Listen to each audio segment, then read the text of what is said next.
ইন্দোনেশিয়াতে নবদম্পতিদের বিছানায় যে ফুলটাকে বিছিয়ে দেওয়া হয়, আজকে এমন একটা ফুল নিয়ে আপনাদের সাথে কথা বলবো। এমন কিছু উদ্ভিদ আছে যার বাংলা নাম নেই, কিন্তু বিদেশি নামটাই আমাদের নিকট সমাদৃত হয়ে বাংলা নামে পরিণত হয়েছে। ঠিক তেমনি একটি উদ্ভিদ আমাদের দেশে এসেছে, বেশি দিন হয়নি।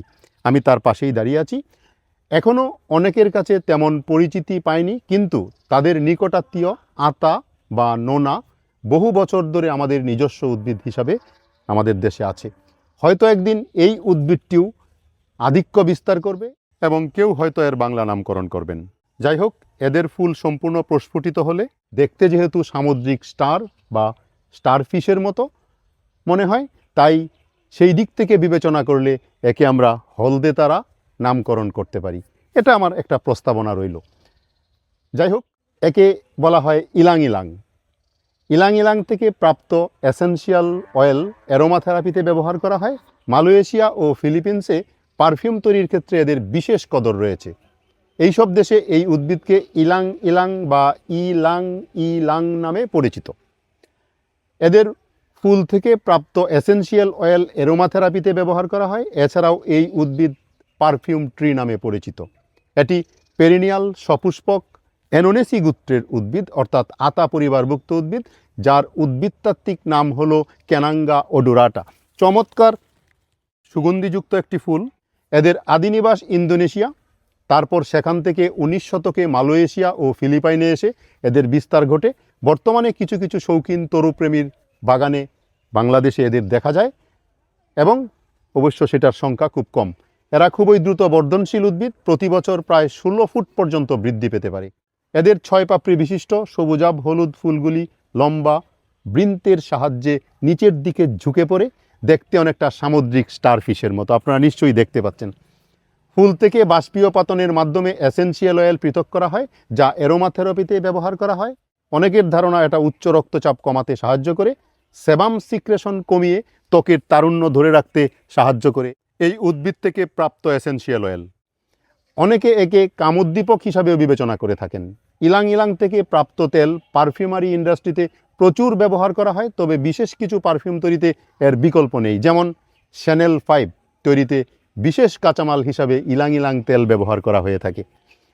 ইন্দোনেশিয়ার নবদম্পতিদের বিছানায় এই ফুল ছড়িয়ে দেওয়া হয়। এছাড়া আজকাল ইলাং ইলাংয়ের ফ্লেভার আইসক্রিম তৈরিতে ব্যবহার করা হয়। এদের প্রধান অ্যারোমেটিক উপাদান হলো বেনজাইল এসিটেট, লিনালুল, প্রিক্রিস্টাল মিথাইল ইথাল ও মিথাইল বেনজয়েড, এবং এই রাসায়নিক উপাদানের জন্যই এদের বিশেষ ধরনের সুগন্ধ পাওয়া যায়। সুগন্ধের কারণেই ইলাং ইলাং বেশি সমাদৃত। প্রাপ্ত তেলে উকুন ধ্বংসকারী উপাদান থাকায় একে নারকেল তেলের সাথে মিশিয়ে ব্যবহার করলে উকুন ধ্বংসের ক্ষেত্রে 92% সফলতা পাওয়া যায়। এছাড়া উচ্চ রক্তচাপ কমাতে ব্যবহার করা হয়, সিডেটিভ হিসাবে, রিল্যাক্সেশন আনয়নে ও যৌন চাহিদা বৃদ্ধিতে এর এসেনশিয়াল অয়েল ব্যবহার করা হয়। ইলাং ইলাং অয়েল বাচ্চা ও প্রাপ্তবয়স্কদের জন্য নিরাপদ। মাতার ত্বকে ব্যবহার করাটাও নিরাপদ। তবে ইলাং ইলাং অয়েল মুখে খাওয়া যাবে কিনা এই পর্যন্ত এই ব্যাপারে যথেষ্ট ডাটা নেই এবং জানা যায়নি। প্রেগন্যান্সি এবং ল্যাকটেটিং মাদারদের জন্য এটি নিরাপদ, অর্থাৎ আইসক্রিমে যে পরিমাণ ব্যবহার করা হয় তাতে মা ও ফিটাসের কোনো ক্ষতি সাধন করে না। যেহেতু ইলাং ইলাং তেল এখনও বিশেষ পরিচিতি পায়নি, তাই কিছু কিছু দেশে ইলাং ইলাং থেকে প্রাপ্ত এসেনশিয়াল অয়েলকে বিভিন্ন রকমের হেলথ বেনিফিট হিসাবে কেবলমাত্র ব্যবহার শুরু হয়েছে। যাদের ইম্পোটেন্সি ডেভেলপ করেনি, কিন্তু অতিরিক্ত কাজের চাপ, পেশাদারিত্বের চাপ, ডিপ্রেশন এবং বিভিন্ন রকমের দূষণের কারণে সেক্সুয়াল চাহিদা একেবারেই কমে গেছে, এই সুগন্ধি সেই সকল লোকদের জন্য খুবই কার্যকর ভূমিকা পালন করে এবং তাৎক্ষণিকভাবে লিবিডো বৃদ্ধি করতে সাহায্য করে। এছাড়াও ইলাং ইলাং থেকে প্রাপ্ত এসেনশিয়াল অয়েল অভ্যন্তরীণ অর্গানের যেমন স্টমাক, ইন্টেস্টাইন, কোলন ও মূত্রতন্ত্রের ইনফেকশন রোধকল্পে বিশেষ ভূমিকা পালন করে। যাদের ইলাং ইলাং এসেনশিয়াল অয়েলের প্রতি সংবেদনশীলতা আছে, তাদের বমি বমি ভাব ও মাথা ব্যথা হতে পারে, সেই ক্ষেত্রে তাদের এটা ব্যবহার না করাই উচিত। এই ইলাং ইলাং গাছটা আমি আগেও দেখেছি, আমার বাড়িতেও আছে। আজকে এসেছিলাম তানবীর ভাইয়ের গার্ডেনে, এসে আবার দেখে ভাবলাম একটু আপনাদের সাথে কথা বলি। যাই হোক, সময় আসবে দৃষ্টিনন্দন বাহারি উদ্ভিদটি আমাদের দেশে আতা ফলের মতো স্থান দখল করে নেবে। জন্মসূত্রে না হোক, বসবাস সূত্রে আমাদের নিজস্ব উদ্ভিদে পরিণত হবে। হয়তো সেদিন এর নাম ইলাং ইলাংয়ের পরিবর্তে হলদে তারা হবে।